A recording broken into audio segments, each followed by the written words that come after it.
Very good afternoon, everyone, and thank you very much for joining us today. My name is Nikhil Vaswani, and I'm a junior consultant at Turner & Townsend. And today we're very kindly joined by Cecily Church, Head of Sustainability at Fairhive Housing, and Oliver Shaw, Head of Product Marketing at Switchy.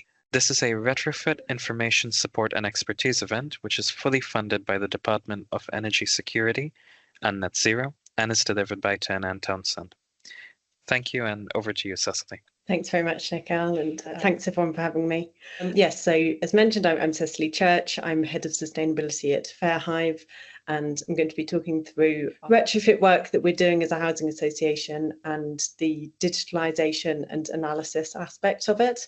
And I'm joined by Oliver as well, who's been supporting us from the Switchy side of things, and will be involved in the Q&A at the end. So quick overview of what we're going to be talking about. I'll give an introduction to us as Fairhive and our general approach to digitalisation and monitoring of our retrofit works, talking through some of the details of what Switchy's helped us delve into for the analysis and the work that we're expanding to date to really take that to the next step, and then what we're going to be doing in future. Firstly, mentioned, I'm Cecily, I'm Head of Sustainability, and as an introduction I just wanted to touch on our guiding principles that we have within our sustainability strategy, because these really underpin how we're approaching sustainability in the round and retrofit specifically.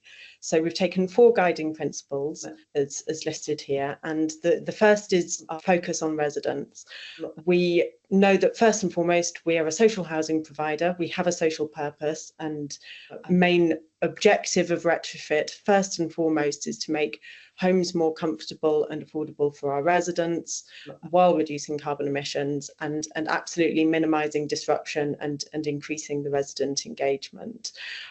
We see that EPCC is important, but it's certainly not the be-all and end-all for social housing. It's a helpful initial steer of what kind of measures properties could do with, but from our early data analysis, we don't see the strongest correlation, and I know that wider studies have found this as well, between SAP score and the actual energy efficiency and performance of homes. So we really want to go above and beyond that to make sure that these measures are actually working for our residents, that our homes are performing as they should be. We're employee driven, so we're lucky to have quite strong internal delivery teams and quite large and knowledgeable teams, and we recognise that it is the role of everybody at Fairhive to deliver on our sustainability agenda. It doesn't just sit within the sustainability team, so we're very keen to make sure that we have the knowledge and skills and capability to all push forward the retrofit and wider sustainability agenda,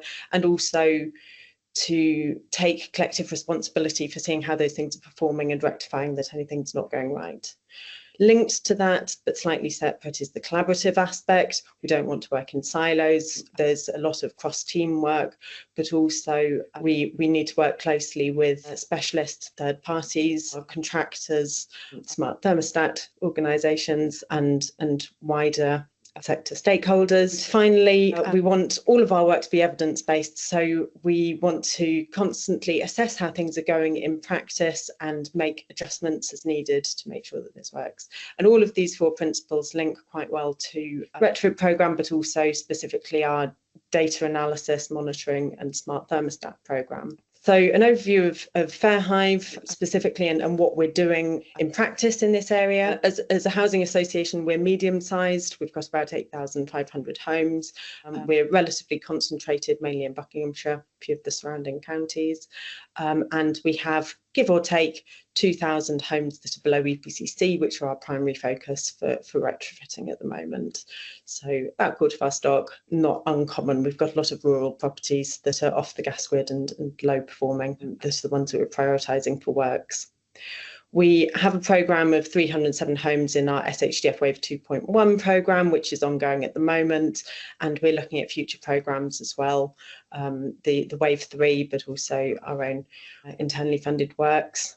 And to date, we have about 2,500 switches. When I looked this morning, it was 2,515. So we've just passed that 2,500 mark, and therefore you can see pretty good proportion of our homes do have a switchy device installed, which gives us a lot of very rich data to be able to gauge how our homes are performing and how the measures that we're installing affect them. And taking that collaborative and employee-driven approach, we are approaching digitalisation and engagement via a multi-team collaborative approach that I'll talk through now. So we have all these devices installed, and we're keen to delve further into what insights they're providing.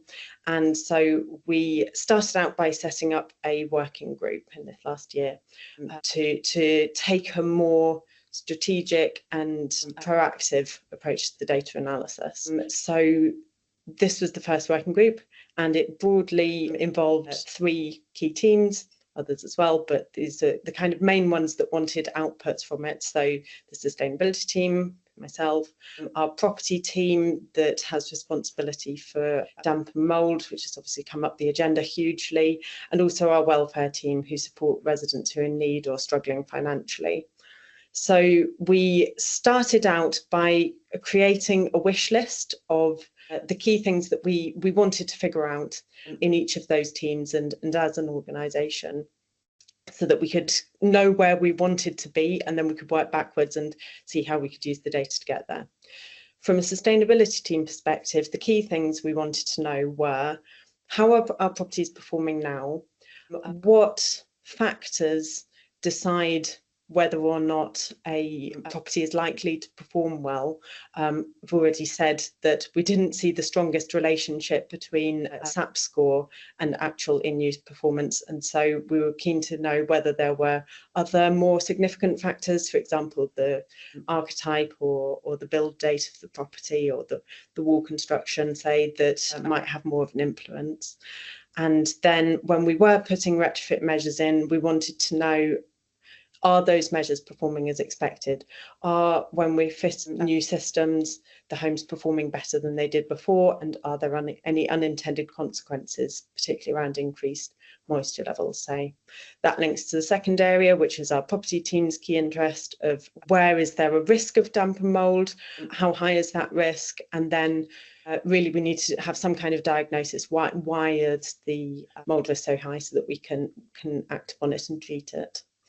And thirdly, again linked to the other 2 areas, the welfare team's interest is in fuel poverty, particularly who's at the greatest risk of it. So which homes are really being significantly underheated, and what can we do to support those residents? And are there other actions we need to take to improve the energy efficiency and reduce the risk of damp and mould that can be caused by underheating?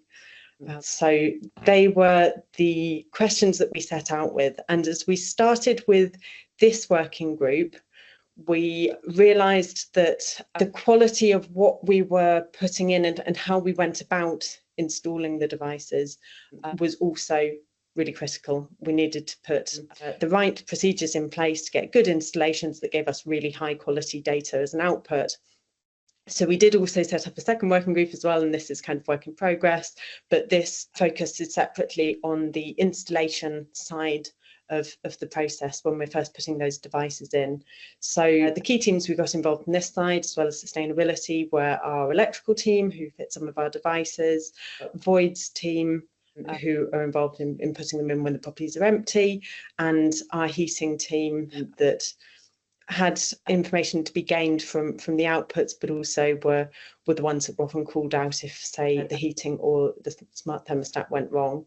And the key areas that we identified to build upon on this installation side of things were around the internal training and external training as well, with the sort of wider supply chain of understanding how these devices were best fitted, where they were best fitted, and how they worked, particularly with newer systems. So as part of our retrofit program, we're installing more heat pumps, and the processes for installing them seem slightly different from a boiler, and also quite particular to the make and model of the heat pump that we're putting in. And unhelpfully, perhaps we haven't got the same systems in all our properties. So quite a lot of learning process to do around how best we can fit those devices with those different makes and models of heat pumps. The engagement with the contractor, how we make it a smooth process of these going in, and how we troubleshoot if there are any issues that need to be solved. And then the resident side of things is really important as well. Not to generalise, but sometimes among particularly some of our older residents, there is a perception that it's a more complicated system, say, than a sort of standard swivel thermostat with a dial. And so just making sure that residents are very comfortable with how the system works and how they can use it to best control their temperature, and also just giving that further piece of advice. So with heat pumps, for example, making sure that they keep the temperature as steady as possible, just to make sure that residents are making the most of their system, but also that then the data that we get back is a good actual reflection of how that property is performing, and making sure that it's not user behaviour that's making it look like it's underperforming. So just to summarise some of the activity that we've actually been doing to date, some of this I've sort of touched on, but we are continuing our smart thermostat rollout with the switchy devices. As I've said, we've got about 2,500 installed to date, and we are learning from that installation process, something we're still focused on. You can see a heat pump we've put in here and hooked up with a switchy device. And we, in an early stage of the data analysis side of things, we've started, and I'll come on to it more later, with really granular, more manual analysis supported by Switchy of individual properties. But something that we're building with time is integration with Power BI. And I'll come on to that more at the end, but we would like in time to be able to use this to give us broad brush analysis, and also integration with some of the other data sets and metrics that we have available internally at Fairhive. So information from an energy perspective on our property features and performance, and also from residents, say, occupancy levels, and information on, say, changes in tenancy. And then we are developing the follow-up process that'll really come out of that with time, but starting to think about now about how we make sure that this isn't just data that is incredibly detailed but not actually practically used. We want to make sure that this gives us insights that we can actually act upon and say, right, we know that these properties are the ones that are most in need of attention from a retrofit or from a damp and mould perspective. These are the measures that we have found work the best when we've installed them. These individual properties have had some sort of quirks to the data, or some things that we wouldn't have expected to see that need some further investigation, and so on and so forth. So a little bit more delving into some of the individual property analysis that Switchy's kindly supported us with. We, as part of our SHDF Wave 2 programme, installed a small number of external wall insulation, or EWI measures. We had 7 properties in Aylesbury that were solid wall, and we put external wall insulation on them. And these properties had switchies fitted well ahead of the install, so we've got really good data over time of how they performed before and after. They also have neighbouring properties of the same archetype that haven't yet been insulated. They'll probably be in the next phase of the programme. So we have like-for-like side-by-side comparison with the neighbours within similar conditions. And we started off from the Fairhive side with the latter of them, seeing how, for a snapshot of time at the start of this winter, the insulated properties were comparing with the neighbours, and then Switch provided this further analysis of the performance over time. And the positive news is that both showed improvements, but with some sort of interesting details that I'll go into. The key things that we were looking at were around the time to heat, so how quickly the property warms up once the heating is on, the heat loss rate, so the time it takes for the property to lose a degree of heat, which is a pretty good measure of the fabric performance of the property, and therefore something we were particularly interested in from an external wall insulation perspective. And then the fuel poverty side of things, which links to the amount of time that the property is below 18 degrees Celsius. So on that first point, the temperature being above or below 18 degrees, for these 7 properties before the retrofit works went ahead last winter, half the time they were above 18 degrees, half the time they were below 18 degrees. The 18 degrees is used as a critical point because there's a higher risk of health concerns below that temperature. So it's deemed as a sort of minimum that we should be warming our homes to. And over the last year, there has been an improvement in average across those 7 properties in the percentage of time, 12-point increase in the time spent over 18 degrees Celsius, which is really good to see. Though there are variances in the performance of the different properties that I'll come on to later when we delve into the individual property analysis. The heat loss rate is the really critical one because that shows how well insulated the property is, how long it takes to lose heat after it's been heated to a certain level. Once the heating then switches off, how quickly it's then losing that degree of heat over time. And before the retrofit, it was averaging for these properties 3.8 hours to lose a degree of heat. After the retrofit, it was averaging 5.8 hours to lose a degree of heat, or a 53% increase overall, which is a really good improvement. So we were very, very happy to see that change. And also when we compared neighbouring properties that haven't been insulated yet, there's quite a striking difference there as well between the neighbours that haven't been insulated yet. On average, their heat loss rate is quite a lot higher than these ones that have been insulated. So it's what you'd expect to see once you've put a lot of insulation all around a house, but it's really encouraging that we are actually seeing it in practice. And just the point there on the data being used where it wasn't always available, sometimes some of the gaps have been filled with alternative data, but overall it's showing a really good trend. An interesting one to see was the dramatic drop in the heating usage before and after the retrofit as well. So just something to note is we checked this, and all of the properties, all 7 of them, had the same residents in them for the duration of the switchy device being installed in the property. So there haven't been changes in tenancy, and therefore this isn't a change in patterns among occupants. This is the same occupants using their heating system very differently over time. So a dramatic 60% drop on average in the hours per day that the residents are heating their home, which is a promising sign that people are feeling warmer in their home, but as I sort of touch on later, may also have external driving factors, particularly around fuel poverty and the expense of heating systems. So going into the property by property analysis and really delving into the details of the individual homes, as was mentioned before, the heat loss rate, the time to lose a degree of heat, went up dramatically for all of the properties, which was really encouraging. Property E in particular showed a really dramatic increase in time to lose heat, more than doubling the time it took to lose a degree. So yeah, it's sort of part of our further analysis. It would be really interesting to delve into why that property might have performed above and beyond the others, which are more regular in their performance.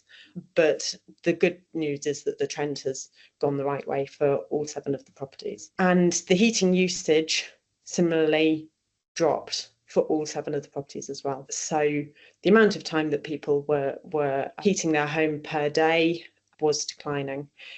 The property G in particular showed a really dramatic drop from 9 hours a day to under 3 hours a day of heating usage, which, provided the residents are warm and comfortable in their home, is a really promising sign.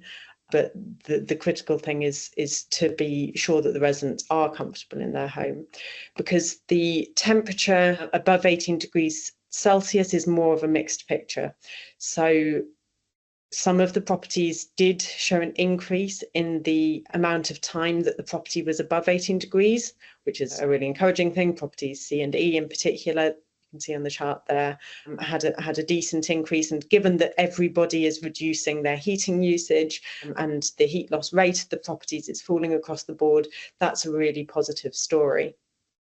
But in some properties, property B in particular, the amount of time above 18 degrees did actually fall, which is a slightly more concerning sign and something that we now need to investigate further to understand whether the resident feels more comfortable in their home because overall it is maintaining more of a regular and more consistent temperature, or whether actually they are struggling more financially, and despite the fact that overall their home is performing better, they are less comfortable in their home than they were previously, and therefore might need additional forms of support, particularly say from our welfare team, which is where we come back to linking all teams up together and making sure that we have a really collaborative approach. And then just to show how the actual performance of the property over time looks. So these charts show on the left how the property was doing before the retrofit works, before the external wall insulation was fitted, and on the right the chart showing how it was performing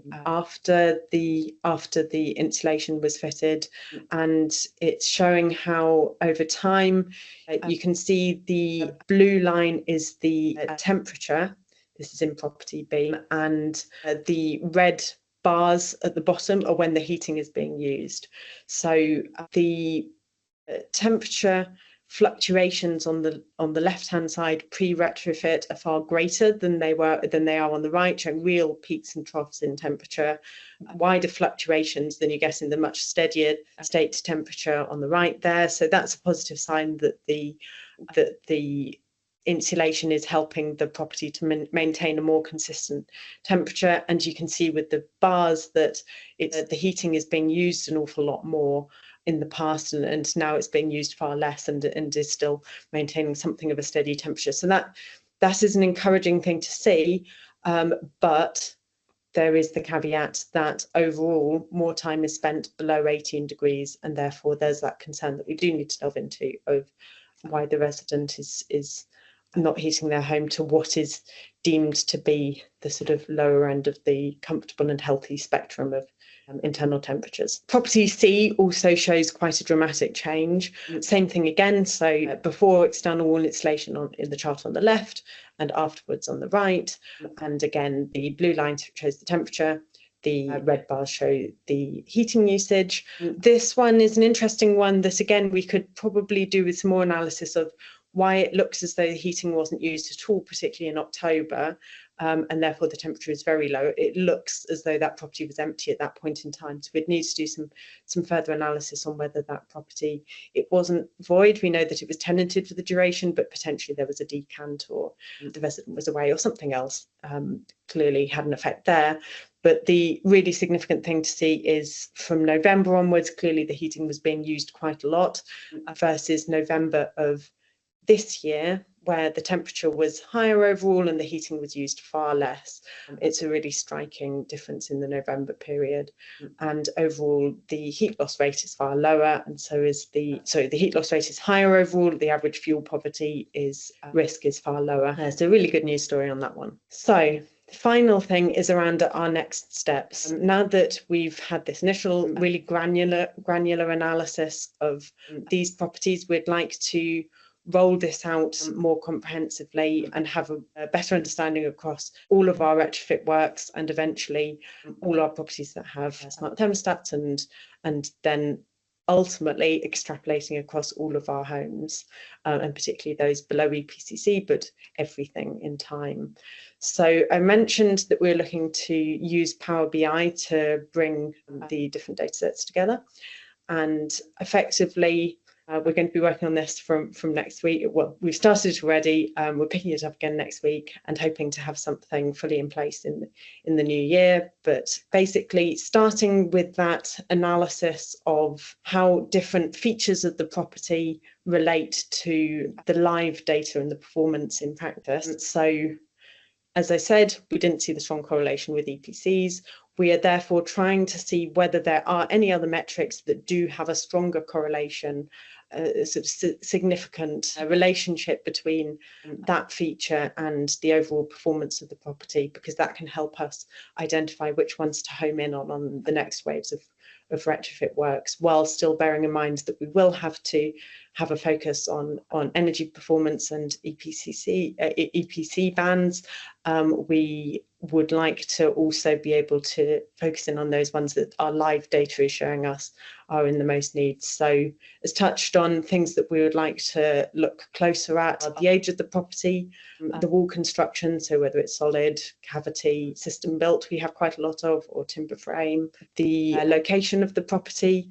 We can bring our GIS data in as well, the locations of our homes in our urban and rural areas, and then just throw other factors at it and see whether there happen to be correlations that we may not have expected. And then also use Power BI to more broadly carry out this kind of data analysis where we're looking at properties that have received a measure over time and also in comparison to neighbours, just to check that the measures that we're installing are acting as we would hope they would, and particularly from an insulation side of things, that they aren't increasing the risk of damp and mould, because from a Retrofit PAS 2035 perspective, we're very mindful that if you increase the air tightness of the property, you do have to compensate that with the additional ventilation. We're making every effort to do that, but we want to be sure that that is working in practice and we're not increasing the risk of damp and mould through the environmental retrofit measures that we're fitting. And also, I mentioned our heating systems, putting in more heat pumps, and we want to be sure that they are functioning as we hope they would and being used as we're recommending that they're used. So further analysis on how they're being used by the residents in practice. We will be gathering those insights on where there are homes that aren't performing quite as well as we'd expect them to be, and overall how they are doing after the installation of measures, and being able to report on that both to funders and internally will be really valuable. That's something that we'll be very much focused on in our new strategy.